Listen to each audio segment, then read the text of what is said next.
From a sharecropper's son to an esteemed baseball coach for Southern University, a road that was potholed with poverty, racism, and pain. These obstacles should have kept him from the top of his game. Instead, he fought back with everything he had and won. An inspiring story of tenacity, faith, and hope against all odds chronicles the life of legendary head coach Roger Cador, the 14-time SWAC champion with 11 NCAA regional appearances. He's a member of the Louisiana Sports Hall of Fame, the American Baseball Coaches Association Hall of Fame. He's a member of the Southwestern Athletic Conference Hall of Fame.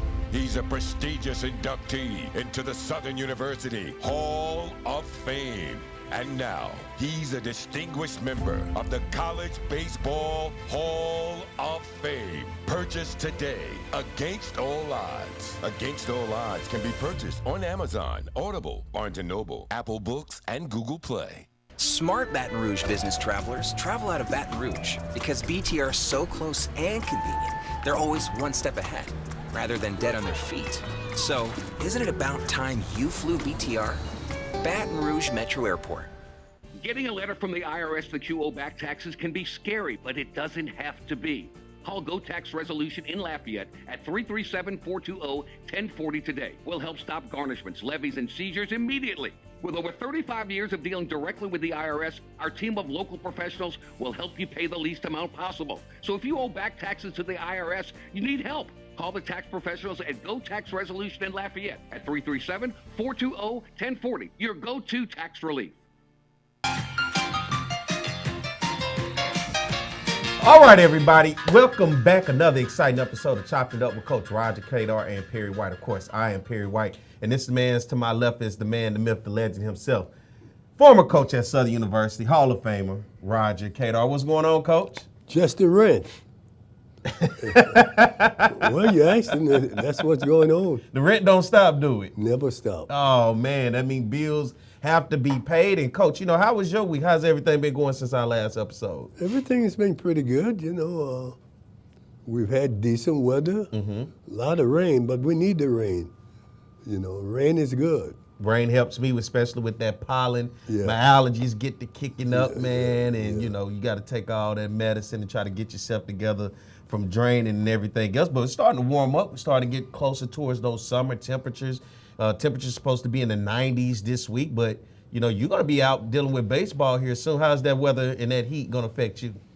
Well, we'll know. It usually affects me because of allergy. But we'll get through it, Yeah. Other than that, good week? Good week. Good week. Good week here for me, too. And I hope you guys out there have had a good week as always. We appreciate you guys for tuning in. And listen, got a good show in store for you today because guess what? There's some news coming out on the MLB side of things. And, of course, I know you keep up with Major League Baseball. But one of those names is hearing Pete Rose getting his name lifted off of not being – he's now eligible for Hall of Fame. But they said they took it off because of, now that he's gone – it seems to be an opportunity to be able to put him in the Hall of Fame now. Well, they took him off the ban list and put him where now they got to vote. I think the commissioner did a smart thing.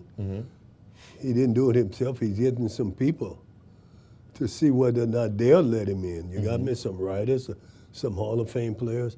So I think that was a very smart move there. The other thing is, we wouldn't be down this road if Pete had listened to Bud Giamatti. Bud Giamatti was going to let Pete off the hook when he was commissioner. And Pete wouldn't listen. He was being stubborn and tough the way he was. And that was the mistake. You can't play hardball with the people who have the edge or advantage, who have the ups on you, whatever way you want to put it. You sort of got to play with them, especially in private situation. You got me?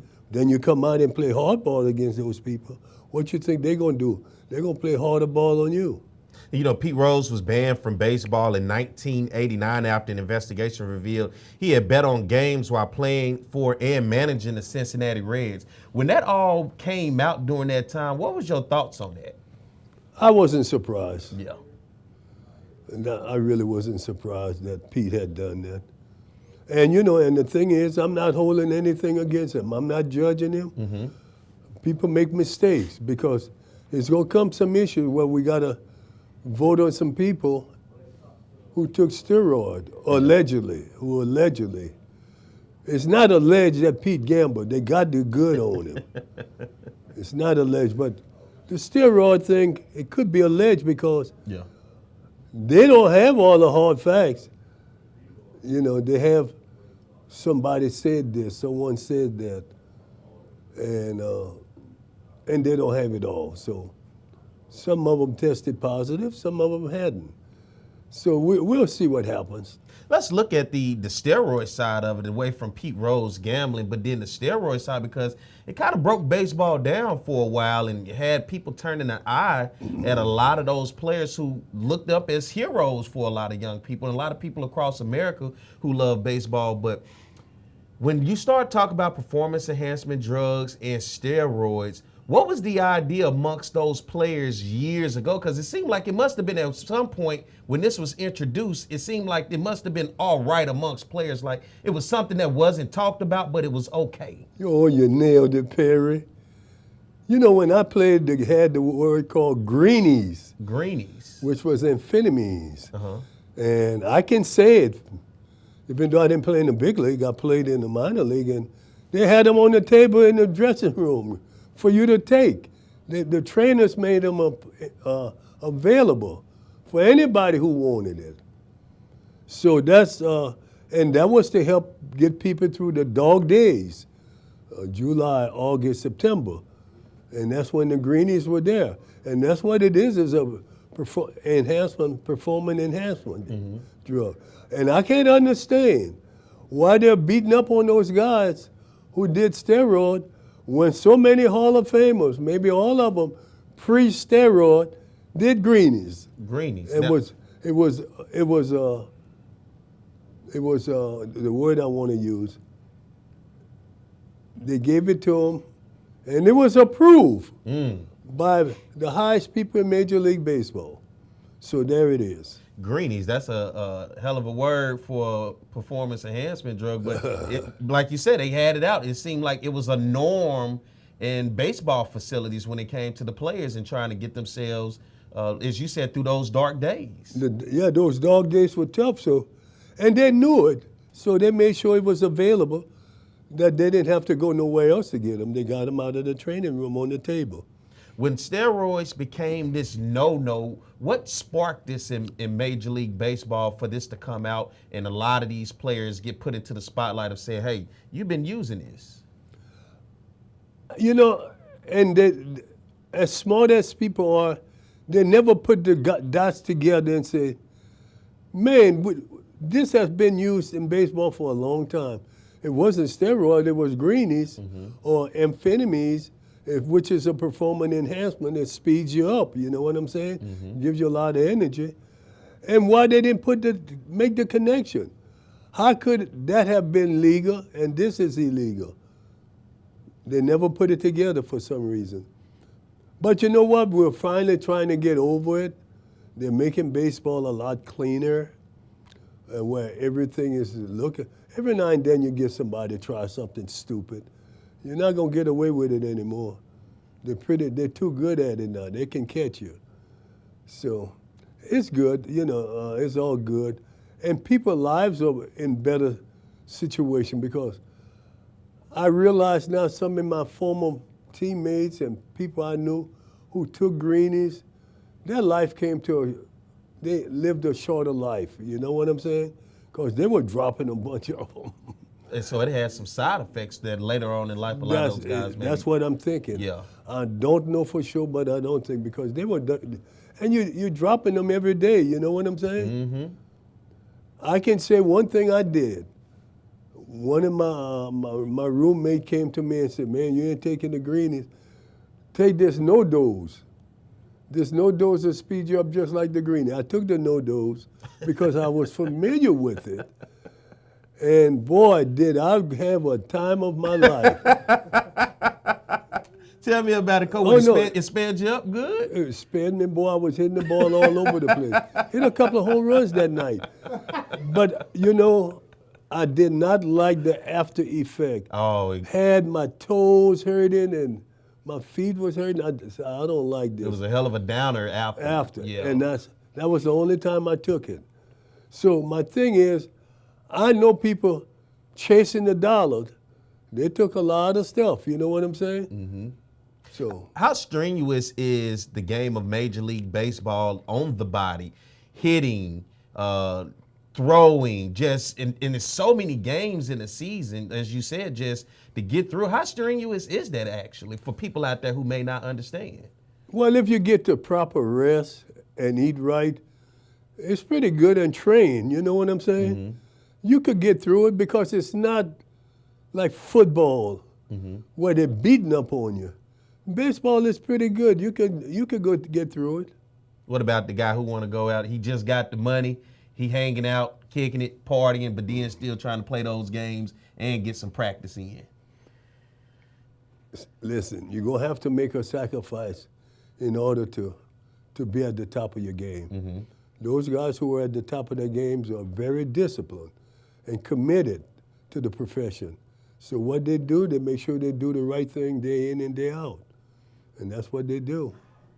What would be your advice, especially out there for the younger baseball players coming up through the Little League, the Babe Ruth, Cal Ripken League, and all? What's some advice for young people when they playing baseball and coming up through the ranks, especially as a college coach, because you had to get those guys who ultimately came to high school guys to come into your program? The advice is to always work hard, have some discipline, and most of all, listen to advice being given from real baseball people. Mm-hmm. You have to listen to the advice they're giving you. They've been there. Because the fundamentals of baseball, it's repetition. Yes. It's constantly working on it. Yeah. You working on that ground ball coming to pick up, the throw, the release. You working on being able to spot that ball and be able to get under it out in the outfield. You working on as that back catcher to be able to set to get that throw to whatever plate to get that out. What were the basics for you of fundamentals when you got a guy to your program and he may have been a hell of an athlete, but he needed some work? What's the basics of fundamentals for you as a coach? Well, the thing I remember as a coach is that we work on the same thing literally every day. If it was just for 10, 15 minutes, we made sure we did the fundamentals. Fielding, throwing, hitting. We did it every day. And a lot of your former players, when I talk to them, they always say, Coach Cador, I said, run faster. No, to run fast, you have to run fast. Uh-huh. To run fast, you have to run fast. Okay. Well, how are you going to run fast if you don't run fast, Marty? And that was, that was one of the things that and a lot of kids got faster because they believed it. Uh-huh. To run fast, you got to run fast. You psyching them out. Well, it's true. Yeah. I mean, when they can start look at it and say it has some validity, it's true. So to run fast, you have to run fast. And was that for you? Did that come down to base stealing or to make plays? What was the concept behind that? Well, that's the way I learned to run fast. I had to run fast. No, serious. You're asking me. Yeah. I knew that I learned how to run a little faster because I ran fast. And once you do it, it becomes a condition. Mm-hmm. You do it all the time. And you never have a problem to run fast because you're running fast. So it's a concept that a lot of people, it's not fancy, and they don't use to trick parents and kids to get that money to train them. It's just basic, fundamental facts. If you're going to run fast, you better run fast. I mean, that's the only way you're going to run fast. That's right. Yeah. I mean, we laughed him, but I don't know any other way to run fast. But to run fast. That's it. And you look at that, that created the culture of ultimately the success that you had, but it's those basic fundamentals. What was some things that you often saw that young people came into the program that they may have thought this was the fundamental, but ultimately they were doing it wrong? What were some common things that you saw? Well, a lot of kids, because coaches don't know. They hire English teacher to coach in high school, or math teacher, or biology. They don't know baseball. So I got a lot of kids who were running across their body with their arms like this, all fundamentally wrong. So what I used to do is spend time say, we're going to do it the right way. We're going to pump. And that's the way we're going to do it. Once we get good at it, by pumping the arm, it's going to help bring the body back and make it easier to go forward. And that once we got you see, again, to help them become better, you got to tear down all those bad habits that they brought with them, that's all they knew. It wasn't their fault. They never had anyone to tell them better. So we got that straightened out.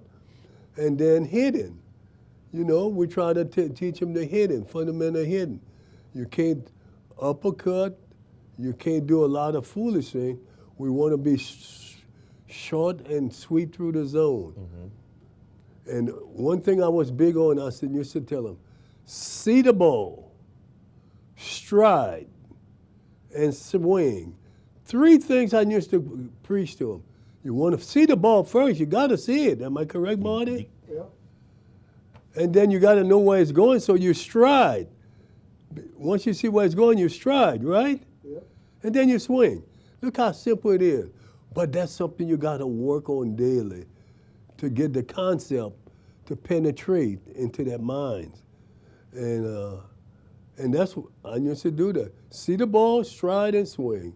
See the ball, stride, and swing. See the ball, stride, and swing. I mean, those are simple things. And I bet there ain't one coach out there selling them kids, see the ball, stride, and swing. They're giving them a lot of stuff that they're throwing at these kids, got them thinking too much, and that's why the success rate is down. One thing I've always liked about you when you talked about that, you tried to keep and always made things simple when it came to your players. Yeah. Well, that's the key. Keep it simple. I mean, if a guy got to think of 10 things, he's got to do one before he hit. You really think he's going to remember that and be able to hit that ball?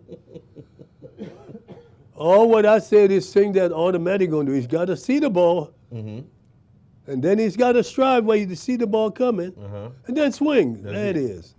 That other stuff, we just doing too much, huh? Way too much. Yeah. Way too much, I'm telling you. But they've got people who are trying to teach kids to hit that really don't know. And they go read stuff in book, or they hear some fancy coach say something, and they say, well, I can take it back and trick the parents. They'll send their kids to my hitting school or my hitting lesson and give me $50 for a half hour. Don't do that, parents. Don't do it. You don't have to. And that's something that you've been working with MLB as a consultant. MLB has been investing money into setting up camps to try to help the youth and teach the youth the proper fundamentals of baseball. And they got former big leaguers doing it. I don't do any teaching. They bring me in. I do what I do. I do what they love me to do. I talk to everybody. I go around and talk to everybody. You shake hand and kiss the babies. Yeah, I just, you know, if there is something going on, they need me, I say, hey, coach, you go down there. They got some people we need you to talk to. That's what I do. So, but as you watch them teach the fundamentals, that has to feel good to see those young people. Then you have to be receptive of being able to get rid of a bad habit to learn a new habit that can teach you the right way. There you got go. A lot of people who don't like to let go of a bad habit in order to improve. I agree. All right, everybody, let's get ready to take a break, and we'll come back. Stay tuned. More Chopping It Up with Coach Roger Cador and Perry White, all right?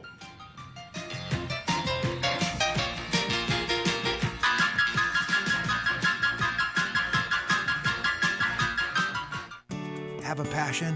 We've got the place. Gear up for where the rubber meets the mud, or stir up memories of a lifetime. Reach new heights, gravitate towards something out of this world, even travel back in time. You might like a little drama in your life, or get in touch with your inner nature lover. Release some pent-up energy while you're at it. There's plenty to do beyond the swing sets. Brack were more than a playground.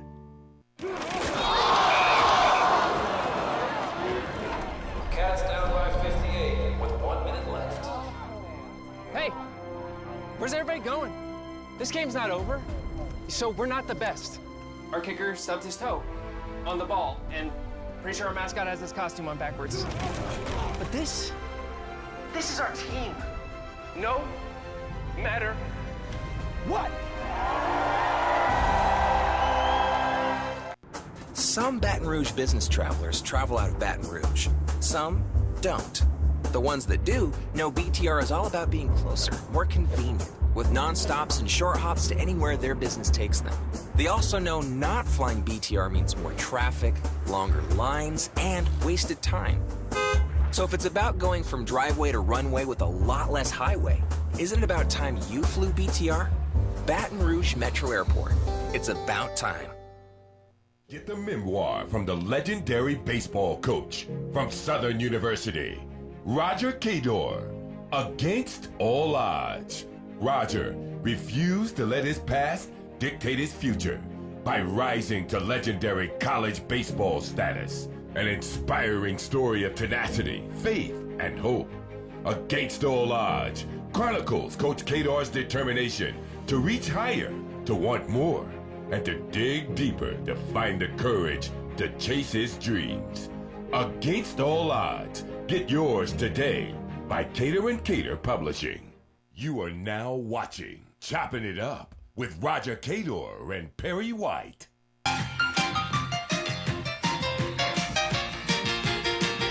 All right, everybody, welcome back for another exciting episode of Choppin' It Up with Coach Roger Cador and Perry White. Coming out of commercial break, I'm Perry White. He's the man, the myth, the legend himself, Coach Roger Cador. And Coach, you know, first half of the show, we're talking about fundamentals. We're talking about Pete Rose being eligible again for the Hall of Fame now that he's passed away. We're talking about the steroid era in which, you know, it was kind of interesting to find out about the greenies and that era of what that was. But as we transition, I want to talk some HBCU baseball because there was an article that came out, named you the #1 coach ever to coach amongst HBCU baseball, almost 1,000 wins in your career. But I know you often don't like the spotlight on yourself, but one of the things I do like about it, you play baseball in the SWAC amongst HBCUs and you coach. So you got a lot of history. I always like to know, going back to when you were a player, some of those coaches who were around that were influential to the game of baseball to HBCUs. Well, when I think back, it's not my coach, but it's the president at Grambling, President Jones, who was the president. He was a baseball coach. To me, he had more influence at that time because he had good players and he loved the game. He was truly a lover of the game of baseball. Had a long name, Ralph Waldo Emerson Jones, known as Prez. Prez, that's it. So, but he did a good job and had great players, great teams. Now Southern, we know Southern is the only historical black team to win a national championship with Lou Brock back in 1959. But Perez had some players too. And he started that program. So it started in 1928 is when he got that program up and running. Can you imagine? I know he was coaching when I played in 73, 74, played against him. Yeah, he coached to 1928 to 1977. He led Grambling to 7 conference championships and reached the NAIA World Series 4 times, finishing as a national runner-up in 1963 and 1964. In 1967, he was named the NAIA Coach of the Year and one of the few black coaches in any sport to earn such recognition during that era. That's right. Can you imagine how hard it was at that time to get to the NAIA World Series? And he did it 3 times, you said, or 4? 3 times. Yeah, it was 4 times, excuse me. Yeah, difficult. So baseball was king at that time. And the NAIA was king of the hill because D1, the way it exists now, didn't exist then. The better players were in the NAIA. Some other coach. What about another Grambling coach, Wilbert Ellis? And what about Wilbert Ellis? Wilbert had his run. He did well. He's a guy that's a dignitary. He knows a lot of history. And he cares a lot about the game in the SWAC. And that's important because he's given his life to it. And he learned under Coach Jones. He was the assistant there. Here's a man that probably spent 40, 50 some years in that role as associated with Gremlin baseball. Yes, had 2 decades as an assistant to Jones and 26 years as the head coach. There you go. So that's 3 SWAC championships and 3 NCAA tournament appearances. yeah. Let me say this: the other guy during my time was Robert Brad at Jackson State. I mean, he and I played from.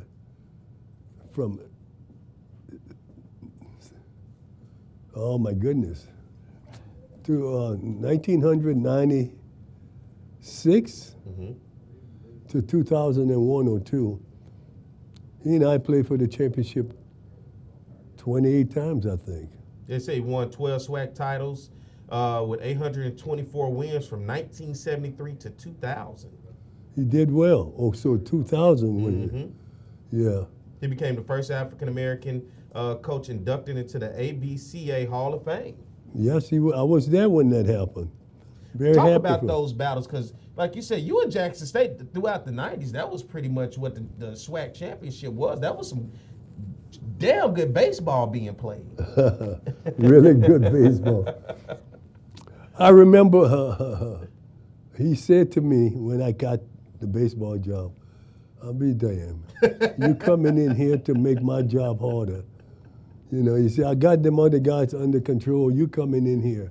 You know how to recruit. He knew me from basketball. And I didn't know I was going to be able to do what I did. I mean, I had no notion that I could do that. I just was going to work hard and try to do the very best I could. What did you always notice out of his teams that got them to the championship to play you? What was it about his teams? They had speed and they could hit. His pitching was pretty good, but we always matched up pretty good. I mean, he had some really, really good players. I mean, he had a whole bunch of kids went on to play pro ball and then really did well. So we were fortunate to win. Gremlin had some really good teams. Once we got our foot on that neck, we just never let it off. But they had a lot of good teams too. What other schools? What other coaches? What about Alcorn? Alcorn ever had a history of? They had good players. They never had put it together as a team. Yeah. And that stuff. Texas Southern, the same thing. Good players couldn't put it together as a team. In the late 70s or early 70s, they had some Shrug brothers from Arkansas Pine Bluff. Oh, the Shrug brothers. You heard of them? I just had just now. Oh. Man, they could hit that ball. You know, that's up my way. The 2 brothers on the team. Yeah, you know, they were legendary with their bats. You know, so. Alabama State kind of came on the back end of once, the 2000s, huh? When they hired Melendez, Marvell Melendez, Puerto Rican guy, came from Bethune-Cookman, had won 8 or 9 championship over there, all in a row, because even he admitted they had no teams over there, no players. And it was a cakewalk for him. He said literally all they had to do was show up. And that it's no fun coaching when all you got to do is show up. You know what I'm saying? So he came over to Alabama State, and I gave him a piece of advice. What you tell him? Said, this is a lot tougher than the MEAC.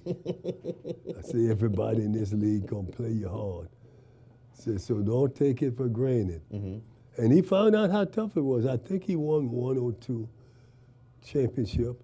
Didn't win what he thought he was going to win. It was just so difficult because you had so many teams that could play, you know? Did Valley or Alabama A&M ever have something in the mix of there? No. No? Valley made a strike of lightning in the pain, but not really. And Alabama A&M, not really, not much. Yeah. But remember, Alabama A&M just came in lately. Yeah, them and UAPB, they joined the Right, conference in right, '97. Right. So they weren't there in the heydays. When you were playing baseball, what teams did you? Because the conference wasn't all the same. What teams did you guys? What teams were you playing against, and what did the SWAC look like back then? Alcorn Valley, Jackson,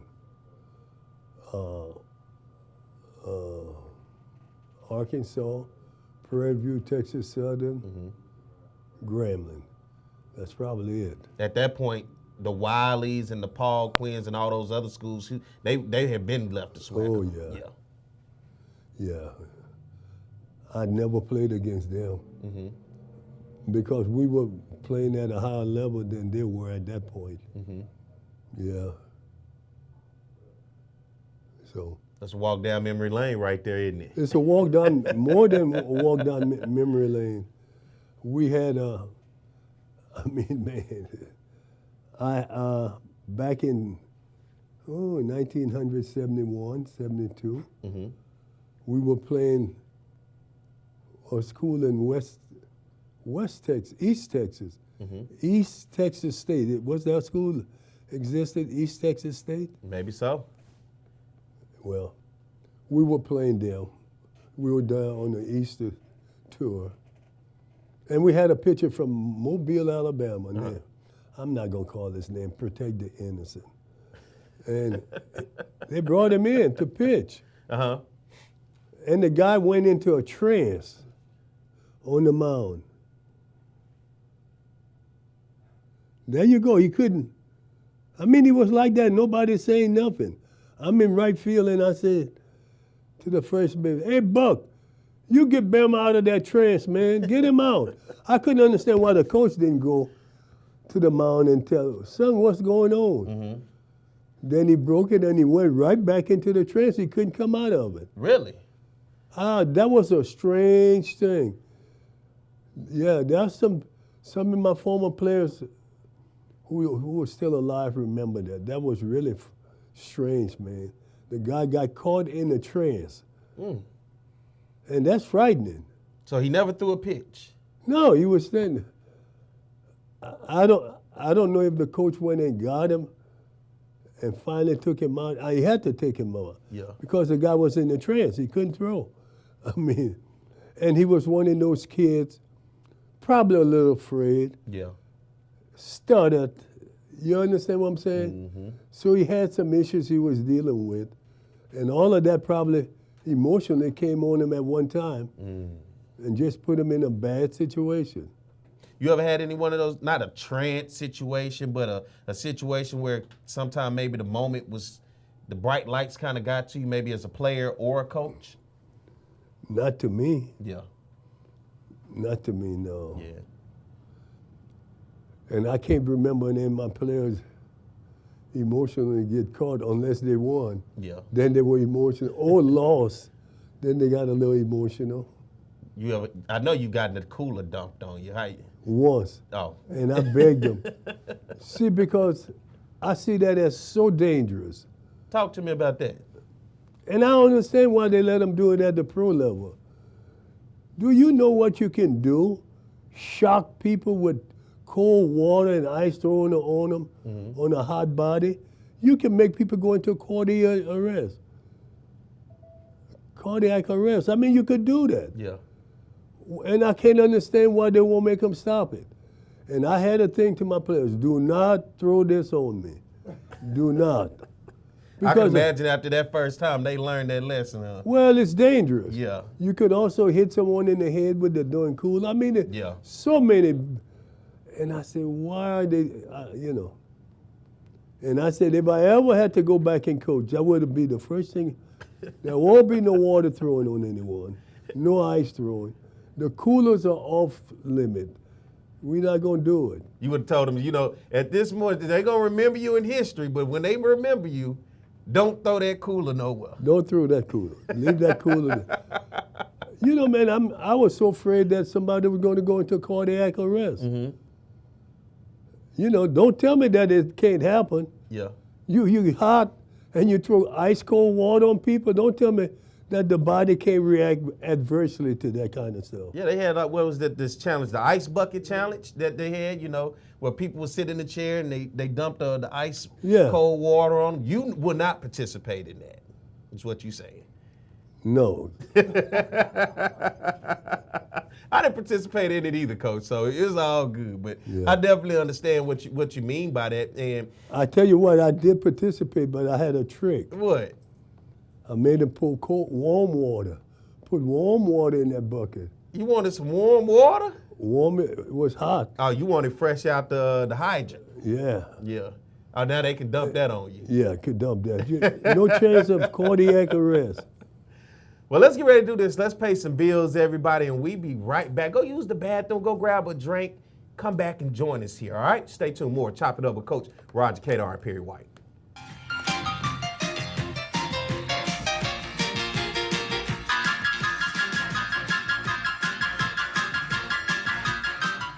Getting a letter from the IRS that you owe back taxes can be scary, but it doesn't have to be. Call Go Tax Resolution in Lafayette at 337-420-1040 today. We'll help stop garnishments, levies, and seizures immediately. With over 35 years of dealing directly with the IRS, our team of local professionals will help you pay the least amount possible. So if you owe back taxes to the IRS, you need help. Call the tax professionals at Go Tax Resolution in Lafayette at 337-420-1040. Your go-to tax relief.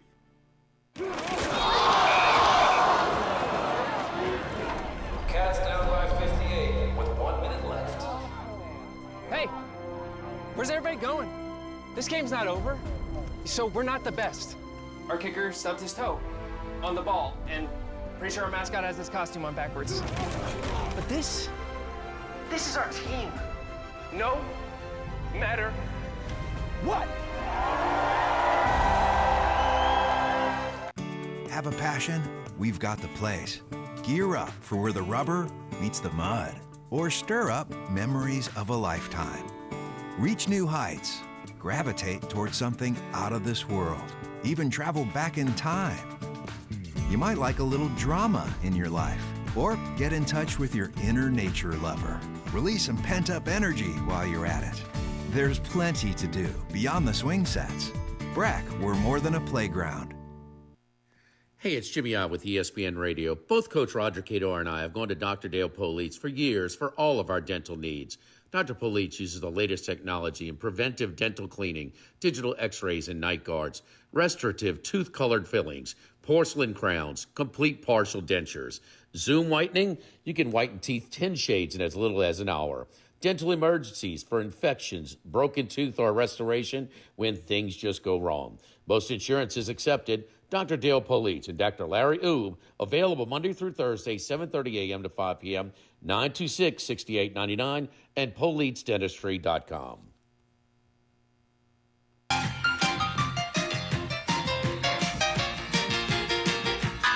All right, everybody, we are back. More Chopping It Up with Coach Roger Cador. Of course, I'm Perry White. He's the man, the myth, the legend himself, Coach Roger Cador. I hope you guys are enjoying the show so far. I hope you went and got a snack, a drink. Continue, because the show continues to get even better. And, Coach, something I wanted to talk to you about, because you are in this point in life of retirement, but you keep yourself busy.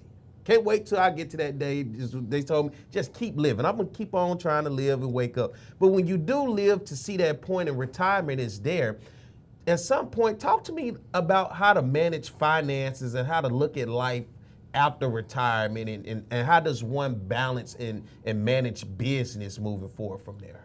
That's the most difficult thing for especially African American youth, is that they don't have that that mentor, don't have the person that did it on a big scale.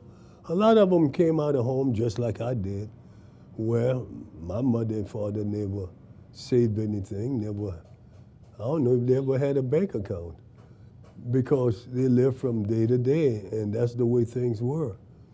Obviously, I changed that, but now I was listening to a financial advisor the other day, and he said, in America today, most young Americans don't have no more than $1,500 in their saving account, if they have that. That was frightening. It was frightening because they always say try to have 6 months of reserve in case something goes wrong. $1,500 ain't going to get you past 2 or 3 weeks at best. So we got to really refocus our priorities and try to get people on the right road to trying to get better control of their finance. You got to try and save something. And my thing is, I always tell my son, when I first started saving, I'd say $50 a month. You could do a lot with $50 a month. And my thing to young people, and just young married couple, try to save something. Even $100 a month, try to save it. And give it a year. You got to give it a year. If you do that, if you do $100 a month a year, you got $12,000. That's right, Marty? 1,200. 1,200, okay. And good thing about it, you know, for a lot of people, I think what they miss is living within your means. Yeah. To where you do have money to save instead of overly spending, and then it's just basically check to check. Well, John Hart, you know John Hart, huh? Billionaire literacy, talk about financial literacy. He said he went to a salon and said he was going to do his nail feet. And he said he saw this lady in there, beautiful nails done. So he complimented her. Then he said, how much that cost? $117. How often you do it? Every week. And he said he almost fainted once he heard that. Say, here's a lady, if she just do it twice a month, she can save $234 a month. Just on this. And that's how you got to look at it. Don't go to Starbucks and buy 4 or 5 cups of coffee a month or whatever, a week. Don't do that. It's too expensive. Take that money, put it in an account. You got to start saving at some point. And it's not that difficult to save. And don't worry about what other people are going to say. Don't worry about what they're doing. Let them stress themselves out, trying to live beyond their means. You know, I listen to Dave Ramsey a lot, and I love to listen because, you know, as he takes those callers, you hear people call with distress. I'm in debt. I'm in debt. I'm in debt. And then, okay, you got to break it down because he tells, don't sugarcoat it. Let me know what are you spending it on? What are your expenses? You know, what are you bringing in? And then you can tell when they finally let their guard down, they start to tell it. Here's what's really going on. You have a car, multiple cars you can't afford. Yeah. You're eating out every day. You're going on vacation. You're doing all of these things, and then you realize you can't get out of debt. And then we tell them, okay, you may have to go trade that car in. You may have to, instead of have 2 cars, you may have to get 1 car. It may have to be a jalopy. You may have to use that jalopy for 3-4 years. But by the time you cut these costs here, and there, if you're willing to make the sacrifice, 4 or 5 years, you're able to get out of debt. And I love to hear when he is able to challenge people, but then you just hear all the wasteful spending, and then they want to know why I can't get out of debt and why I'm accumulating more debt. Wasteful spending. Wasted spending. It's so easy. Well, I'm not going to say it's so easy to get out of it yet. It's a lot easier to get into it. No doubt. But getting out of it is tough because then that's where the discipline comes in. You got to cut back. You know, that girlfriend going to say, girl, I wouldn't do that if I was you. You know, find your man going to take care of you. Hell, he can't take care of himself. Yeah. How he going to take care of you? And going out trying to eat expensive restaurants, just eating out so much, it catches up to you. You know, so many things that you find yourself spending money here, and there, and you do it on the regular. You don't even realize that's consistently what you're wasting the money on that you could ultimately be putting in your, as you say, your savings account. That's what I tell my son. I say, I could go out and eat every day, but I cook. I said, man, I cook out. I'm not going to eat out every day. You know, but no, it's you got to find a way to curtail some of that spending, you know, and save some money. You got to put some money away. Yeah. You got to put some money away. If it's $50 a month, damn it, do it. You know, that's what's so dangerous about the phone. You just go in there and order whatever you want, and that's what's happening. People just order out of boredom. You know, just having Amazon drop boxes off all day, every day of just whatever, just because you saw it on there and just decided to spend it on it. And it's stacked up in the corner somewhere. I sound like you know something. No, very much, yeah. So many people out there, and I'm sure people at home, you understand when you on that phone, and not just the holidays, because that used to be a time of spending, right? But now because everything is so accessible, and you kind of see like the shopping centers, the malls, places like that have since kind of gone down because you just go on the phone, type in the category of whatever you're looking, and it could be something you're not even looking for. You just scrolling like, I think I should have that. You hit submit, get your credit card. It already got your credit card information, and you just put your thumbprint, boom, ordered. It's at your house tomorrow. Oh, You order offline? every now and then. I don't do very often. Yeah.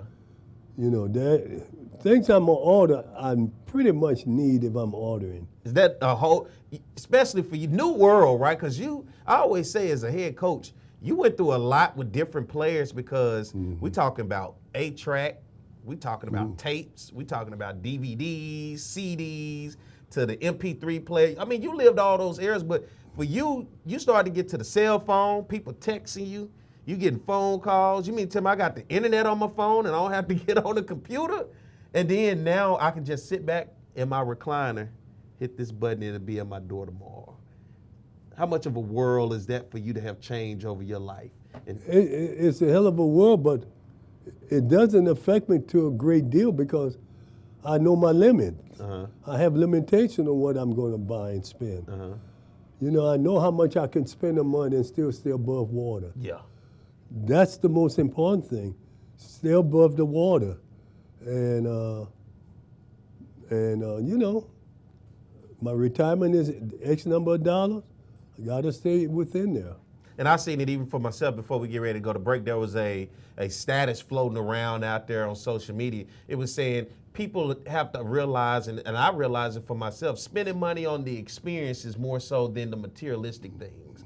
I enjoy a good experience because that's the memory that lasts forever. You know how much stuff I done spent on material stuff, and I don't know where that stuff at to this day? I look around like, where did that hat go? What are shoes? You know, the old folks you say grew legs and walked off, I guess. Yeah, I've been fortunate because, you know, I haven't spent a lot of money on a lot of things now. Several years ago, I made myself a promise I was going to take trips in South America. And I said, I want to go and experience some of these cities and countries. And I did it, you know. Best decision you made? Yes, indeed. I got to see things I never would have seen and people I never would have met.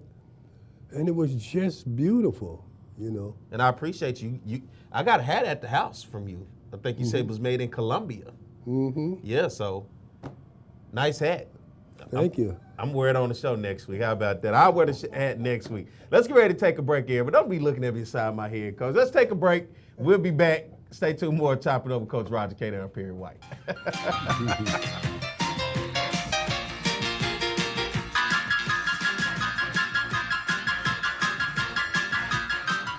Smart Baton Rouge business travelers travel out of Baton Rouge because BTR is so close and convenient. They're always one step ahead, rather than dead on their feet. So, isn't it about time you flew BTR? Baton Rouge Metro Airport. Hey, it's Jimmy Ott with ESPN Radio. Both Coach Roger Cador and I have gone to Dr. Dale Police for years for all of our dental needs. Dr. Police uses the latest technology in preventive dental cleaning, digital x-rays and night guards, restorative tooth-colored fillings, porcelain crowns, complete partial dentures. Zoom whitening, you can whiten teeth 10 shades in as little as an hour. Dental emergencies for infections, broken tooth, or restoration when things just go wrong. Most insurance is accepted. Dr. Dale Police and Dr. Larry Oob, available Monday through Thursday, 7:30 a.m. to 5 p.m., 926-6899, and PolitesDentistry.com.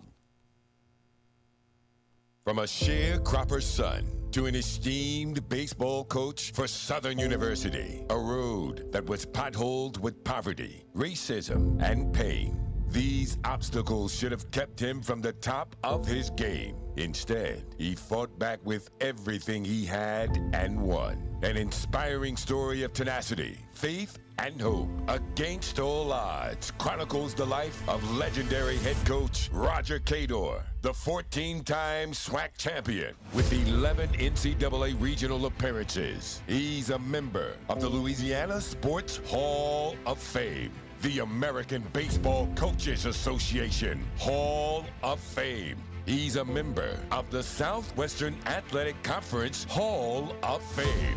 He's a prestigious inductee into the Southern University Hall of Fame. And now, he's a distinguished member of the College Baseball Hall of Fame. Purchased today, Against All Odds. Against All Odds can be purchased on Amazon, Audible, Barnes & Noble, Apple Books, and Google Play. All right, everybody, we're back. More Choppin' It Up with Coach Roger Cador and Perry White. I am Perry White. This man right here glowing is Roger Cador. Coach, Against All Odds, I see about your book, man. Talk about your book for those out there who may be thinking about purchasing that book. Well, it pretty gives a good synopsis of my life story. And I call it Against All Odds because I made it against all odds. I wasn't supposed to be able to leave that area. I was denied a route to a good education, to read and write, to go to school. Just denied so many things that were basic rights for people. And you would never think in the United States of America you would experience that, but I did. And but I overcame it because my daddy was a man who never held grudges. I remember he telling me something that stuck with me to this day. I asked him, I said, why does this white man treat us so bad and do all of these ugly things to us? He looked at me with a calm face and he said, son, do you think if that man knew any better, he would do that? Now, if you go a little deeper into that, that's really deep because what he's saying that he was taught, that man was taught things to treat people like us ugly and different and not fair. And if he knew any better, had his parents taught him better, he wouldn't do that. He's doing that because that's what he was taught, you know what I'm saying? That's really what he was saying without saying it. If he knew any better, do you think he would treat us this way? Now that's something to really digest on or chew on. Or that's the way to use it, Alan? I mean, Perry? Yeah. You know, because if he knew any better, he wouldn't do that.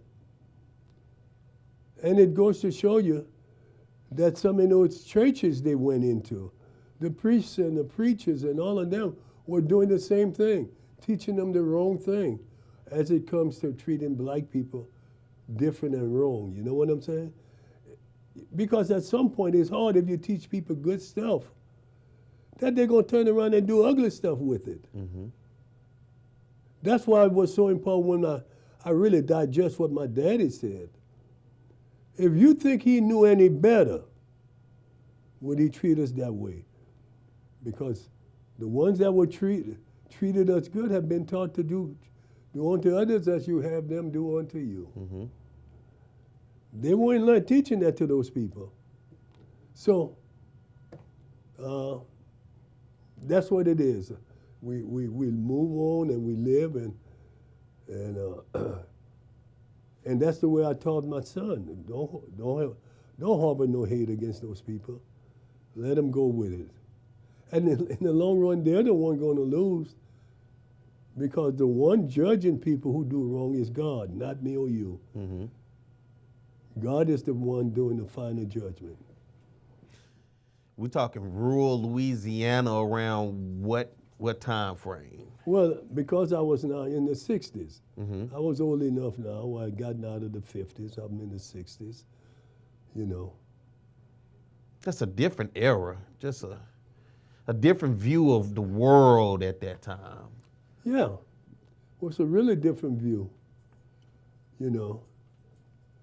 And I talked to a guy who lives in Atlanta this morning. He's from Northeast North Carolina. Grew up on the farm, he and I talking. He said, my grandfather ended up with 15,000 acres. Wow. He said, what? He said, really? He said, yeah. He said, he ended up doing good. He said, not only was he a bootlegger, but he knew about investment. He knew about how to deal with the white man, and the white man helped him. And he said, all of that land wasn't my grandfather. He said, the white man, because my granddaddy treated him right, did right by him, added to that property, so he had that much. You got me? He said, because the man had a good heart. There it is. So that's a great story. Hell of a story, you know, and your story is a hell of a story, which is why I advise anybody out there to purchase that book today, Against All Odds, so you can be able to check out that road to success. But as we know, that road was a bumpy one. Yes, it was bumpy. But you know what? Maybe better. Had that baby been smooth, I would have gotten lazy. I think that's happened for a lot of, especially the new generation of parents who have made it past the rough times, and they've kind of made that road smooth for the kids, and they don't understand the bumpy and the curves. And when you finally hit a bump, it's like, oh, the car just completely broke. Yeah. No, the car not broke. You just got a flat tire. Yeah, that's right, you know. I was listening to someone talk about recruiting and about two kind of kids. The one that the parents baby and made sure they had everything, and the one that ate peanut butter and jelly bread sandwich all day. Who do you think is going to make it? That peanut butter and jelly? That's what the guy said. Yeah. Said that because he said the one the mother and father made it easy, soon they find difficulty, they quit. That brother who's eating that peanut butter and jelly don't know what quitting is. He want to know where he going to find his next one. Because I can't wait to one day taste to see what a steak tastes like. I'm dreaming about it, Coach. I want to see what that steak tastes like. So I want to see too. All right, everybody. I hope you guys have enjoyed today's show. Hey, we'll be back next week. So you guys stay tuned. Pelican Sports TV. You can find us, and every time you see us, turn on the TV, let a friend know, let somebody know it's Coach Cador and it's Perry White. We'll see you guys next week. Coach, get us out of here. What you got?